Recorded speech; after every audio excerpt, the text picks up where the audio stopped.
नमस्कार, मैं हूं संजय शर्मा। आप देख रहे हैं 4 PM न्यूज नेटवर्क। पिक्चर आई छावा, औरंगजेब शुरू हुए।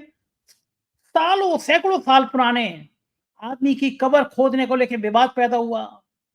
महाराष्ट्र के डिप्टी सीएम ने कहा कि साजिश है, छोड़ेंगे नहीं। मैंने कहा कि साजिश है, छोड़ेंगे नहीं तो सबसे पहले गोदी मीडिया के चैनलों को बंद करो। आग तो इन्होंने लगाई थी, माहौल तो इन्होंने बनाया था। अब ये फिल्में हैं ना, ये भी प्रोपोगंडा फिल्में बन गई हैं, आग लगाने वाली फ़िल्म बन गई। एक तरफ इस तरह की हिंसक फ़िल्में और दूसरी तरफ अविनाश दास ने बनाई है इन गलियों में। खूबसूरत प्रेम कहानी एक हिंदू लड़के और एक मुस्लिम लड़की की। समाज को एक प्यार का सूत्र बनाने वाली कहानी बनाई है अविनाश दास ने इन गलियों में। देखिएगा ज़रूर मौका मिल जाए। लेकिन इस बीच में जिस तरह से नागपुर सुलगा, उसने पूरे देश को हैरान कर दिया। नागपुर इसलिए भी इम्पोर्टेंट है कि वो संघ का मुख्यालय है। वहाँ कभी भी हिंसा नहीं होती। वो नितिन गडकरी का संसदीय क्षेत्र है। महाराष्ट्र के मुख्यमंत्री फडणवीस वहीं से आते हैं। वो नागपुर सुलग गया और तब सुलगा जब प्रधानमंत्री वहां जाने वाले हैं। इस बीच में मैं आपको एक धमाकेदार खबर बताने जा रहा हूं। मैं फिर कहूंगा, किसी टीवी चैनल में नहीं, किसी अखबार में नहीं, किसी यूट्यूब में नहीं। जैसे हमने पिछली बार बताया था कि योगी आदित्यनाथ के अध्यक्ष बनने की चर्चाएं कहीं नहीं थी, लेकिन उसके बाद कई जगह आपको खबर दिखने लगी। आज जो मैं आपको बताने जा रहा हूँ वो खबर भी ना किसी टीवी चैनल में है, ना किसी अखबार में है, ना किसी यूट्यूब चैनल में है। नागपुर से सीधे-सीधे नागपुर से उन पत्रकार राजीव रंजन सिंह की रिपोर्ट है, जिनके सूत्र संघ मुख्यालय में बहुत ज़बरदस्त हैं, जिनके सूत्र नागपुर में बड़े मजबूत हैं। उन्होंने बताया है कि मोदी अगले राष्ट्रपति कैसे होंगे, क्या रणनीति, किसने नाम चलाया, पूरी बातचीत के अंदर ये खुलासा होगा। आपसे रिक्वेस्ट है, चैनल को सब्सक्राइब करिए, जॉइन करिए। चलते हैं सीधे राजीव रंजन के पास। राजीव भाई, बहुत दिनों से हम लोग नागपुर के संतरे खाते रहे हैं। संतरों में नागपुर की एक प्यार, एक खुशबू, एक मोहब्बत भी आती है। नागपुर भले वो संघ का गढ़ रहा हो, संघ का क्षेत्र हो, संघ का कार्यालय हो, लेकिन नागपुर के लोग बहुत प्यारे हैं। नागपुर में कभी तनाव, कभी हिंसा, कभी बवाल बवाल जैसी कोई खबरें नहीं आती थी। पिक्चर बनाई भाई लोगों ने छावा, 500 साढ़े 500 करोड़ रुपए कमा लिए और निकल लिए। वो तो मौज कर रहे हैं। और छावा फिल्म के बाद में सैकड़ों साल पहले जो आदमी मर गया, कवर के नीचे उसकी हड्डियां भी गल गई होंगी, मिट्टी में मिल गई होंगी, उसको लेके फसाद तो हो रहे हैं, माहौल बनाया जा रहा है। वहां के डिप्टी सीएम महाराष्ट्र कह रहे हैं कि कड़ी कार्रवाई होगी माहौल बिगाड़ने वालों पे। मैंने ट्वीट भी किया, एक्स पे लिखा कि अगर कड़ी कार्रवाई करनी है तो गोदी मीडिया के चैनलों पे करो। औरंगजेब को लेकर इन्होंने तनाव बनाया। एक पिक्चर जिसमें इस तरह रक्त रंजित हिंसक इतिहास दिखाया गया, तो ये बॉलीवुड के वाले लोगों के लिए भी बड़ा सोचने का विषय है। किसी जमाने में पिक्चरें समाज में बड़ा बढ़िया संदेश देती थी, सकारात्मक संदेश देती थी। फिल्म होती इसीलिए थी कि समाज में अच्छा संदेश आए। ऐसे माहौल में जब प्रोपोगंडा फिल्म बन रही है, तो अविनाश दास की भी फिल्म आई है इन गलियों में। चांस की बात है, लखनऊ में फिल्माई गई है और लखनऊ की 2 गलियां, एक हनुमान गली, एक रहमान गली, दोनों के लोग बहुत प्यार से रहते हैं। मुस्लिम लड़की है, हिंदू लड़का है, प्रेम हो जाता है। मिर्जा शायर है, मतलब बहुत बहुत खूबसूरत पिक्चर बनाई है। इस दौर में जब नफरत इतनी ज्यादा फैल रही है, जब जमाने में एक प्यार की बात पिक्चर में इन गलियों में है, आइए, बहुत सुंदर मूवी है। मेरे कहने का मतलब यह है कि एक पिक्चर से ऐसा हिंसक माहौल तैयार हुआ। नागपुर संतरे के अलावा 3 शख्सियत के लिए बड़ा मशहूर है। महाराष्ट्र के मुख्यमंत्री जो जिनके पास गृह मंत्रालय का चार्ज है, वो भी नागपुर से आते हैं। मोदी जी के सबसे प्रिय, सबसे दुलारे मंत्री नितिन गडकरी, वो भी नागपुर से आते हैं और हमारे राजीव रंजन भाई भी नागपुर से आते हैं। 3 बड़े-बड़े लोग नागपुर में रहते हैं। ये जो नागपुर भड़का, सब जानते हैं कि नागपुर की, मैं बस सिर्फ 2 लाइन में समरी बताऊंगा। जो आपने मुझे बताई है, मैं बाकी डिटेल में नहीं जा रहा। कि विश्व हिंदू परिषद से कुछ लोग आए, औरंगजेब को लेके विरोध कर रहे थे। शाम को उन्होंने कुछ जलाया, औरंगजेब के पुतले जलाए, वहां पे एक मजार की चादर डाल दी और लोगों में ये गलतफहमी हो गई कि कुरान की आयतें जला दी गई हैं। एक समुदाय इकट्ठा हुआ, पुलिस ने रिपोर्ट दर्ज करी, लेकिन गिरफ्तारी किसी की नहीं और फिर बलवा भड़क गया और बहुत पुलिसकर्मी भी घायल हुए। मेरा बड़ा सवाल ये है कि मुख्यमंत्री कह रहे हैं कि ये एक साजिश थी, गृह मंत्री का भी चार्ज उन पे है, शिंदे साहब डिप्टी सीएम कह रहे हैं साजिश थी। अगर साजिश थी तो क्या पुलिस का महाराष्ट्र का खुफिया विभाग सो रहा था? आपने बताया कि गडकरी जी के घर के बिल्कुल पास में ही दंगा भड़का है। गडकरी जी ने 2 दिन 3 दिन पहले ही आह्वान किया था कि मुसलमानों को ज़्यादा से ज़्यादा आईएएस में आना चाहिए, आईपीएस में आना चाहिए, बयान बड़ा चर्चित में आया। इस घटना के पीछे राजनीति क्या देखते हैं आप? महाराष्ट्र को कौन सुलगा रहा है? क्या भारतीय जनता पार्टी की अंदरूनी राजनीति है? क्या देवेंद्र फडणवीस को टिकाने की, रुकाने की, लुढ़काने की ये पॉलिटिक्स है? या दोनों डिप्टी सीएम के खींचतान की पॉलिटिक्स? तो नागपुर अगर जला तो जला कैसे? क्या कारण है कि एक कम्युनल सोच देश में फिर से डेवलप हो गई है? उत्तर प्रदेश में संभल गरम किया जा रहा है, महाराष्ट्र में नागपुर गरम किया जा रहा है। क्या राजनीति क्या है इसके पीछे, ये समझाइए राजीव भाई। संजय जी, बहुत बढ़िया सवाल है। देखिए, 4 PM के प्लेटफॉर्म पे कई इंटरव्यूज आपने इसी विषय पे अभय दुबे जी और मेरे साथ किए हैं, और हर में हमने यही आगाह किया था कि ये देश जो है ये एकदम धार्मिक उन्माद की तरफ बढ़ रहा है। ये औरंगजेब का जो मसला लेके आया जा रहा है, ये बिना सर और पैर का मसला है। और और ये मसला सिर्फ दो समुदायों के बीच में द्वेष बढ़ाने का एक प्रयास नहीं है। ये भारतीय जनता पार्टी के काफी सारे लीडर्स एक दूसरे को निपटाने के लिए भी जो है ये धार्मिक उन्माद और सांप्रदायिकता के खेल में लग गए। आप इस बात को समझिए संजय जी, बजरंग दल और विश्व हिंदू परिषद के लोग जो हैं, ये सुबह इन लोगों ने विरोध प्रदर्शन किया, औरंगजेब का पुतला फूका और वो चादर जो मजार पे चढ़ाई जाती है जिसपे कुछ आयतें कुरान की लिखी थी उसको जलाया। वो जलाने के बाद में जो है मुस्लिम समुदाय ने अपना प्रोटेस्ट दर्ज किया। परंतु प्रॉब्लम ये हुआ कि अगर वो सही समय पे, जो प्रवीण दटके जो भाजपा के खुद एमएलए हैं उस एरिया के, सेंट्रल नागपुर के जहां पर ये गतिविधि हुई है, उन्होंने खुद कहा है कि हमने 1-1.5 घंटे पहले पुलिस को सूचित कर दिया था कि माहौल गर्म हो रहा है इस एरिया में, तो समय रहते हुए जो है आप सारा बंदोबस्त कर लीजिए। और वो चीज हुआ नहीं। प्रवीण दटके जी नितिन गडकरी के एकदम राइट हैंड मैन है। वही 2024 के चुनाव में उनके एजेंट थे, इलेक्शन एजेंट जो एक रखा जा सकता है, ये प्रवीण दटके जी थे जो सेंट्रल नागपुर से एमएलए आते हैं। इनके फादर प्रभाकर दटके खास एकदम नितिन गडकरी के बहुत ही क्लोज है। तो होम मिनिस्ट्री देवेंद्र फडणवीस के पास में, और आपका जो जिस एरिया में ये हो रहा है, जहां पे आप समझ लीजिए कि वो आरएसएस को मानने वाले लोगों के लिए वेटिकन से कम नहीं है, क्योंकि वहां पे हेडगेवार जी की जन्मस्थली है, महल का जो एरिया है, ठीक है। तो वहां पे यदि इस तरीके से हम देख रहे हैं कि किसी भी तरीके की समस्या आ सकती है, तो होम मिनिस्ट्री का काम था, जो प्रवीण दटके बोल रहे हैं कि भाई समय रहते जो है बंदोबस्त क्यों नहीं किया गया। तो ये मुस्लिम समुदाय, अल्पसंख्यक समुदाय का जो प्रोटेस्ट था वो एक शांतिपूर्वक प्रोटेस्ट के रूप में शुरू हुआ, परंतु उसके अंदर में पता नहीं कहां से कौन से उग्र तत्व आए और पत्थरबाजी शुरू हुई, और ये पूरा आक्रोश जो है ये पुलिस वालों पे निकला। 34 पुलिसकर्मी घायल है Sanjay ji, 34, including commissioner of police Ravindra single, उनको भी जख्म आए हैं, चोट है, उनपे भी पथरा हुआ है। तो 3 डीसीपी घायल है, एक के हाथ पे कुल्हाड़ी मारी लगी है। तो पुलिस ने बाद में बहुत तत्परता दिखाई, परंतु यही तत्परता यदि शुरुआती क्षणों में हो जाता तो शायद ये दंगे भड़कते नहीं। हम लोग अभी जो हैं एकदम, ये देश आइसोटोप बना हुआ है, कभी भी रिएक्ट कर सकता है, कभी भी फूट सकता है संजय जी। इस चीज को हम लोग बार बार 4 PM के प्लेटफॉर्म पे बोल रहे हैं। और आपने जो सवाल पूछा कि क्या ये राजनीति का इसमें खेल हो सकता है, मैं आपको बता रहा हूं कि राजनीति का ही बड़ा खेल है, क्योंकि कांग्रेस के जितने भी लीडर है सब एकदम टाइट लिप्ड हैं, घबराए हुए हैं, और वो सब लोगों को शांत कर रहे हैं। उनको भय है, डर है कि कहीं ये बड़े व्यापक लेवल पे दंगों में ना भड़क जाए। और सेम भारतीय जनता पार्टी के भी नेता जो है थोड़े से घबरा से गए हैं। तो सरकार आपकी है, पुलिस आपके नियंत्रण में है, आप कोई विपक्ष में नहीं हो, तो आप क्यों नहीं एक्शन ले रहे हो भाई? ये तो आपका काम है ना। तो दटके जी से मुझे मालूम नहीं कि नागपुर के पत्रकारों ने सवाल किया कि नहीं किया कि भाई आपकी अपनी खुद की पार्टी है, तो आपकी, और गृह मंत्री और मुख्यमंत्री दोनों नागपुर का है, तो क्यों नहीं इन्होंने समय रहते हुए जो है ये पुलिस को तत्परता से वहां पे उस पूरे एरिया में जो है बंदोबस्त पे क्यों नहीं लगाया?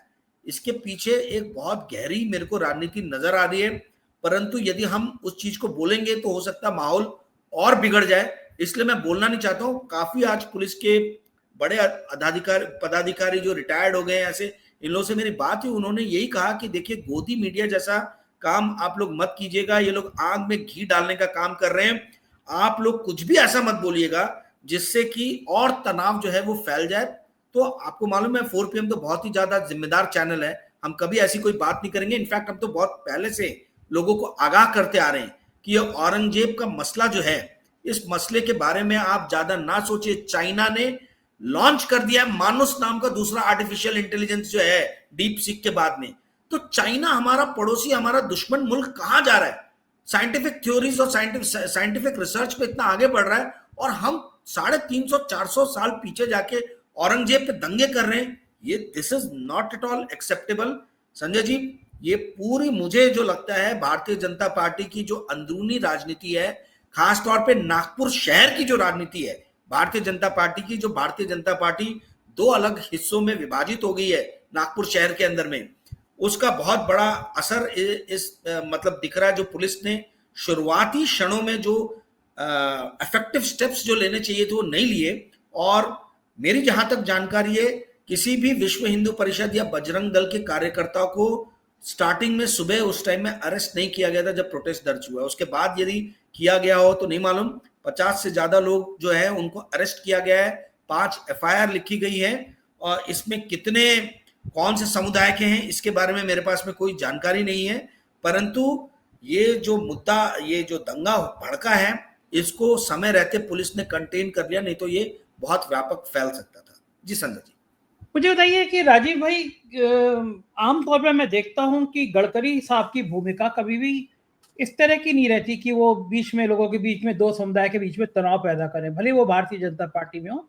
लेकिन नितिन गडकरी की छवि मैंने अभी तक आमतौर पे ऐसी नहीं देखी, और मुझे याद भी नहीं आ रहा कि नागपुर में इससे पहले इस तरह दंगा कभी भड़का हो, 2 समुदाय के लोग आमने सामने आए होंगे। गडकरी जी का क्या रिएक्शन है? गडकरी दुखी हैं इस घटना से? गडकरी को लग रहा है ये कि उनके ऊपर डेंट है? और भाई जिम्मेदारी तो होती है, आप उस इलाके के सांसद हैं, तो नैतिक जिम्मेदारी आपकी है कि अगर आपके संसदीय क्षेत्र में 2 समुदाय आमने सामने आ गए तो फिर लीडर किस बात का?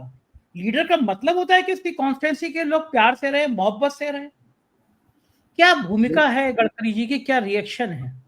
नहीं, गडकरी साहब तो बहुत दुखी हैं, इसमें कोई सवाल ही नहीं। उनके बहुत सारे वीडियो मैसेज जो है व्हाट्सएप पे सर्कुलेट हो रहे हैं, जिसमें वो दोनों पक्षों से अपील कर रहे हैं कि शांतता रखा, यानी शांति बनाए रखिए, आप लोग जो है किसी भी तरीके से आवेश में मत आइए, र्यूमर्स पे विश्वास मत कीजिए। और नागपुर जो शहर है ये इंडिया का हार्ट है, सेंटर में है।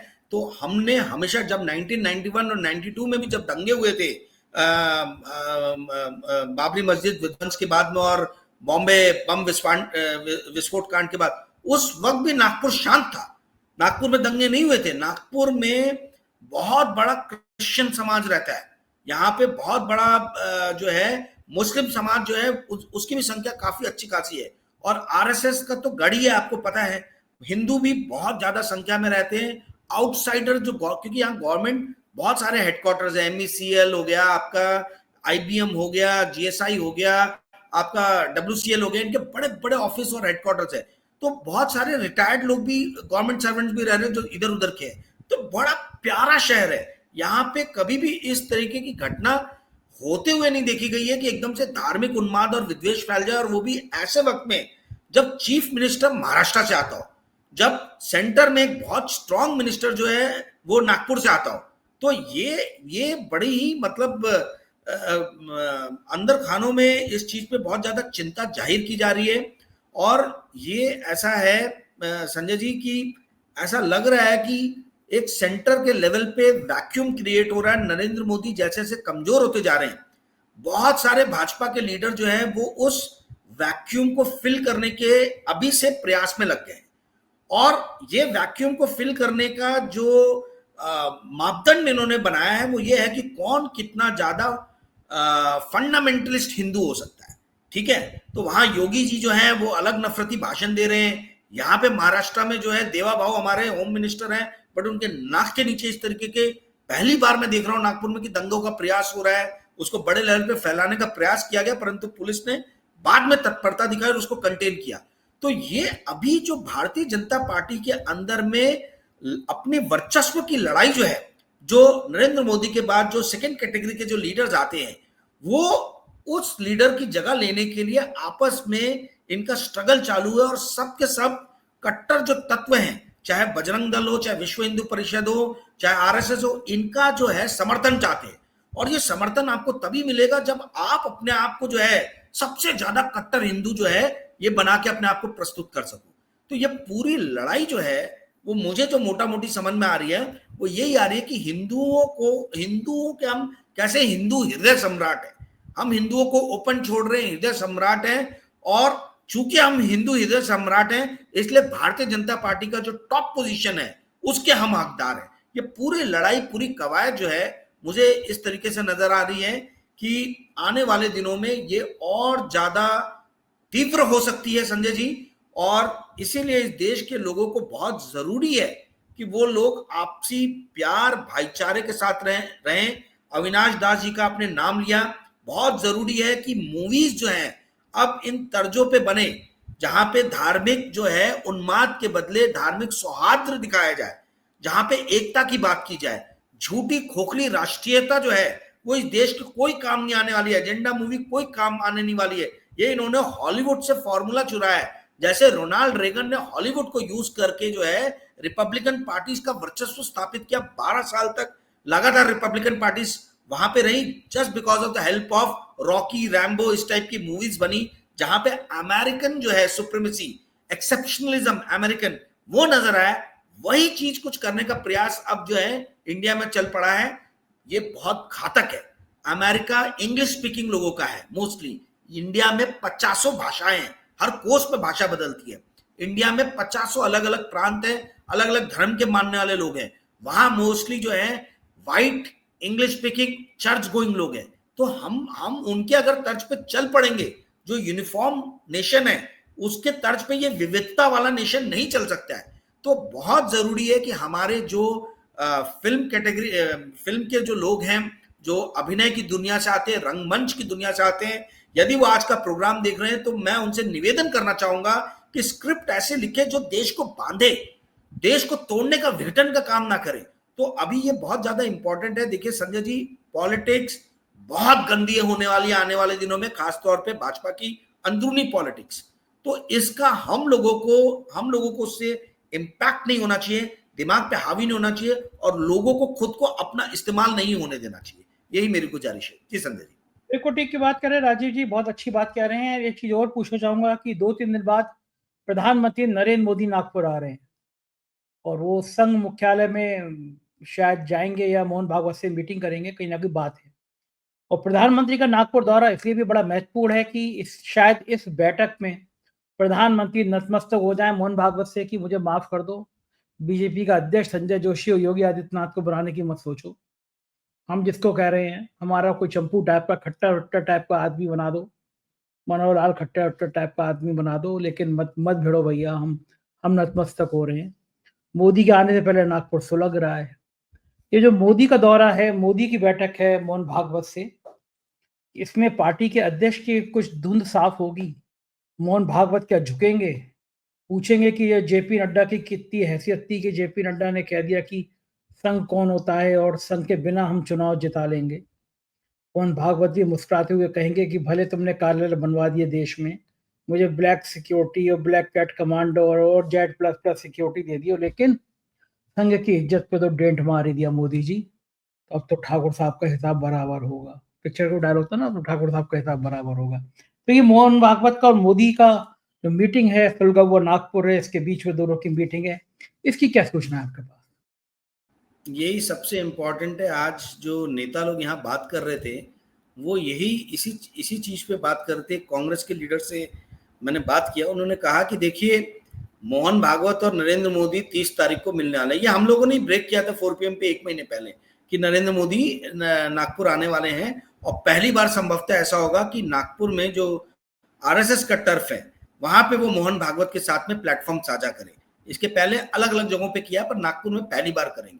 तो आपने एकदम ये सही कयास लगाया है कि ये बीजेपी प्रेसिडेंट की जो पोस्ट है इसके ऊपर में चर्चा करने के लिए वो मूलतः आ रहे हैं, क्योंकि अमित शाह पहले आके जा चुके हैं। हमने देखा है कि भाई मोहन भागवत ने कभी उनके साथ मीटिंग किया नहीं है, ज्यादा तरजीह दिया नहीं है। तो ये मीटिंग जो है ये सीधा आरएसएस के टॉप और बीजेपी के टॉप के बीच में होने वाली है, और 20, 21, 22, 23 को बैंगलोर में आरएसएस की बहुत इंपॉर्टेंट मीटिंग होने वाली है, जिसमें ये लोग संभवतः 1 या 2 नाम जो है इस पे फाइनलाइज करेंगे।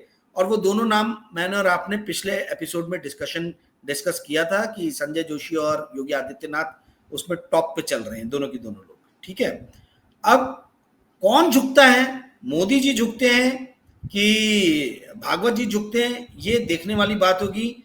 बातें ऐसी भी चल रही हैं, आपको जान के बहुत ताज्जुब होगा संजय जी, कि लोग बोल रहे हैं कि शायद नरेंद्र मोदी नेक्स्ट भारत के प्रेसिडेंट भी हो सकते हैं, यहां तक की बात की जा रही है। यानी आरएसएस के अंदर में बहुत स्पष्ट एक ये है कि भाई आप पीएम की गद्दी छोड़ो, आप हटो यहां से। 75 साल का आपका नियम था, उसके बदले में आपको कुछ और जो भी आपको चाहिए वो ले लीजिए।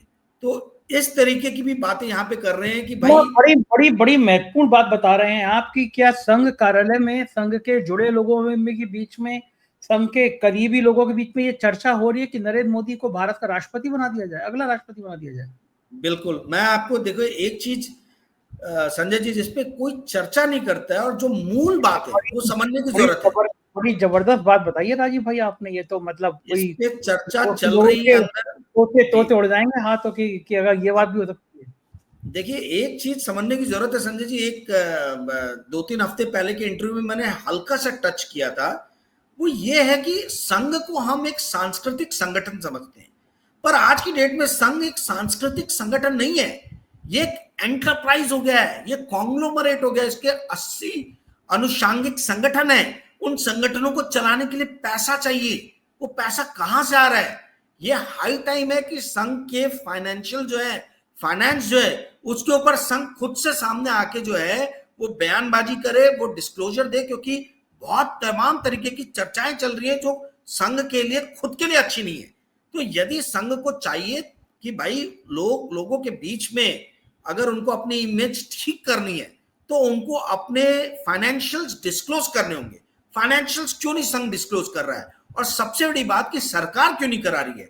अब ये बात जब मैंने बीजेपी के लोगों से पूछी तो उन्होंने मेरे को बोला कि कांग्रेस 2004 से 2014 के बीच में क्या कर रही थी भाई, आज वो इल्जाम लगा रहे कांग्रेस ने क्यों नहीं खुलवा दिए सारी फाइनेंसिंग और फंडिंग की डायरीज और रजिस्टर कि कहां से संघ को पैसे आ रहे हैं। तो जब बीजेपी आती है तभी क्यों कांग्रेस इस चीज को तूल देती है? जब कांग्रेस खुद सत्ता में रहती है तो कांग्रेस क्यों नहीं फाइनेंशियल्स की जांच उसने संघ की करा दी, या बजरंग दल की करा दी, या विश्व हिंदू परिषद की करा दी?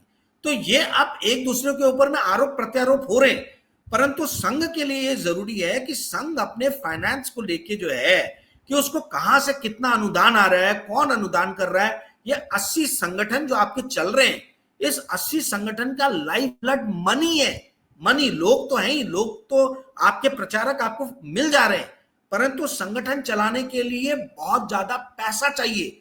वो पैसा कहां से आ रहा है? तो लोग इस विजन से नहीं देखते। यहां तक कि कांग्रेस के भी मैंने लीडर्स को देखा, वो इस तरीके से नहीं सोचते कि संघ जो है वो सांस्कृतिक संगठन नहीं रह गया है, ये एक बिजनेस कॉन्ग्लोमरेट की तरह ऑपरेट कर रहा है। इसको भारी फंडिंग की जरूरत है। उस फंडिंग के ऊपर में कब बात करेंगे लोग? उस फंडिंग के ऊपर में कब कांग्रेस के और दूसरे विपक्षी दल के, समाजवादी हो, चाहे राष्ट्रीय जनता दल हो, चाहे तृणमूल हो, कब ये प्रश्न लगाना शुरू करेंगे कि इनको कितनी फंडिंग घर से आ रही है और कितनी फंडिंग बाहर से आ रही है? क्योंकि संघ के बहुत सारे सिंपैथाइजर्स भारत के बाहर रहते हैं। ठीक है, तो भारत के बाहर से कौन से देशों से आ रही है? भारतीय जनता पार्टी ने और नरेंद्र मोदी सरकार ने बड़े बड़े एनजीओ की फंडिंग्स रुकवा दी। ये बोल के कि ये फॉरेन के सीआईए के एजेंट या चीनी एजेंट या फलाना एजेंट, ठिकाना एजेंट, ये इसके रूप में तो कहीं काम नहीं कर रहे। परंतु अब जो है सवाल संघ के फाइनेंस पे लगने लगा है कि संघ को फंडिंग कहां से आ रही है, ये क्यों नहीं मोदी सरकार जो है इस चीज के ऊपर में जांच बिठा रही है, और उनकी फंडिंग को क्यों नहीं रोका जा रहा है, बाकी तमाम तरीके के एनजीओ की फंडिंग को क्यों रोका जा रहा है। तो ये हाई टाइम है संजय जी कि देश के सभी लोगों को भगवान जो है सद्बुद्धि दे। मैं भी भगवान से पूजा करके आया। देखिए आप मेरे सर पे मैं कभी टीका लगाता नहीं, जस्ट मंदिर से आया ही और आपका फोन आ गया तो मैं बैठ गया। तो मेरा कहने का अर्थ ये है कि ये हाई टाइम है कि हम लोगों को सही जो कॉजेज हैं, जो राइट कॉजेज हैं, जो इस देश के लिए इंपॉर्टेंट है, उनके ऊपर में ध्यान देना है, उनके ऊपर में चर्चा करना है। आज हमारा दुश्मन राष्ट्र चीन जो है, आर्टिफिशियल इंटेलिजेंस और साइंटिफिक रिसर्च में हमसे लंबो मतलब कोसों आगे चला गया, काफी लंबी छलांग मारी उसने, और हम अभी भी औरंगजेब, धार्मिक उन्माद, सांप्रदायिकता, इन सब में फैले हुए हैं। ये बहुत ही दुख की बात है। भारतीय जनता पार्टी को अब अपने अंदर से एक लीडर की जल्द से जल्द घोषणा कर देनी चाहिए, ताकि तमाम तरीके के ये जो कयास बोलने या इंटरनल स्ट्रगल्स के कारण जो टर्बुलेंस क्रिएट हो रहा है, ये टर्बुलेंस पे रोक लगे। इसके लिए बहुत जरूरी है कि नरेंद्र मोदी और मोहन भागवत मिलके फटाफट एक बीजेपी का नया प्रेसिडेंट दे दे। जी संजय जी, एक आखिरी सवाल, अगर संघ कहता है, मोहन भागवत कहते हैं कि आपकी उम्र हो गई, आपने 75 साल वाला कानून बनाया था, वो आपकी उम्र हो गई, अब आप राष्ट्रपति बन जाइए, कुर्सी छोड़ दीजिए, तो मोदी जी का रिएक्शन आपके हिसाब से क्या होगा? नहीं, मोदी जी के पास में क्या ऑप्शन क्या है? इसीलिए तो उन्होंने संगठन पे कब्जा करके रखा हुआ इतने। आप देखिए बिहार में किसको उन्होंने बनाया स्टेट प्रेसिडेंट, जो व्यापारी है, ठीक है, जायसवाल साहब। आप वहां देख लीजिए यूपी में आपके बंसल साहब का बोलबाला है, हरियाणा में देख लीजिए खट्टर साहब को हटाया, अब बोल रहे कि खट्टर जी को बीजेपी का प्रेसिडेंट बना देगा। अरे जो आदमी एक स्टेट नहीं संभाल पा रहा, उसका नाम गोदी मीडिया चला रहा है कि वो पूरी पार्टी संभाल लेगा। इससे ज्यादा और क्या मतलब ये हो सकता है? तो आप देखिए कैसे कैसे लोगों को इन्होंने स्टेट की कमान दी है, जिन लोग का अपना कोई भी जो है मतलब बड़ा से नहीं रहा है। ये कभी भी मोदी या अमित शाह के लिए खतरा नहीं खड़ा कर सकते, इस तरीके के लोगों को बढ़ाया। यहां तक कि देवेंद्र फडणवीस भी जब सीएम बने थे तो उनका कद कोई उतना बड़ा था नहीं, ठीक है। तो एक मेव एक्सेप्शन के रूप में योगी जी हो गए, जिनको बनाने वाले ये लोग थे, पर अब ये इनकी आयतों से बाहर निकल गए। तो अभी संघ की जो पहली प्राथमिकता यह है कि संगठन को किसी भी तरीके से कंट्रोल में लिया जाए, क्योंकि आज की डेट में संगठन जो है वो पूरी तरीके से इनके कंट्रोल में नहीं है। भले पीएमओ के अंदर में जितने भी लोग तैनात किए गए हैं वो सब संघ की पर्ची लेके आए, संघ द्वारा तैनात किए गए लोग हैं, ठीक है। जो बाहरी लोग काम कर रहे हैं, जो आईएएस ऑफिसर्स नहीं है, ठीक है, या आईएएस ऑफिसर्स भी उनकी इंडोर्समेंट के हो सकते हैं। परंतु आप ये समझिए कि ये जो लैटरल एंट्री के थ्रू जितने भी लोगों को एंट्री मिली है गवर्नमेंट के अंदर में, इसमें से 80% संघ के रिकमेंडेशन पे गए हुए लोग हैं। परंतु ये सरकार का अंग बने, पार्टी का अंग नहीं बने। पार्टी के अंग पे अभी भी गुजरात लॉबी का जो है वो वर्चस्व है। जिसको अमित शाह, जिसको मोदी बनाना चाहते हैं प्रेसिडेंट जिस भी स्टेट में, वही व्यक्ति प्रेसिडेंट बन रहा है। तो संघ की अभी प्राथमिकता यह है कि सरकार में तो अपने लोग इन्होंने डाल दिए, अब उनकी प्राथमिकता यह कि किसी भी तरीके से पार्टी संगठन को, जैसे पहले उनका पार्टी संगठन पे कंट्रोल था, वैसा कंट्रोल फिर से स्थापित हो, ये उनकी प्राथमिकता। और इसलिए मुझे लगता है कि मोदी जी को मानना ही पड़ेगा, मतलब उनके पास में ज्यादा ऑप्शंस है नहीं। जी संजय जी, बहुत बहुत शुक्रिया राजीव भाई, इतनी धमाकेदार आज खबर देने के लिए शुक्रिया, थैंक यू भाई। ये तो राजीव रंजन, और मुझे यकीन है जो खुलासे इन्होंने किए वो आपके होश उड़ा गए होंगे। संघ भी बड़े सोच समझ के दांव चलता है। मुझे उम्मीद नहीं है कि मोदी के सामने अगर ये कहा जाएगा कि तुम राष्ट्रपति बन जाओ, कुर्सी छोड़ दो, तो क्या करेंगे। हम लोग निगाह रखेंगे, आपको बताते रहेंगे, क्योंकि ये आपका चैनल है जो राजनीति की अंदर की खबरें निकाल के लाता है। ऐसी खबरें देखना हो तो 4PM चैनल को सब्सक्राइब करिए, ज्वाइन भी करिए अपना साथ देने के लिए, और प्यार भरे कमेंट भी करिए। शुक्रिया, थैंक यू।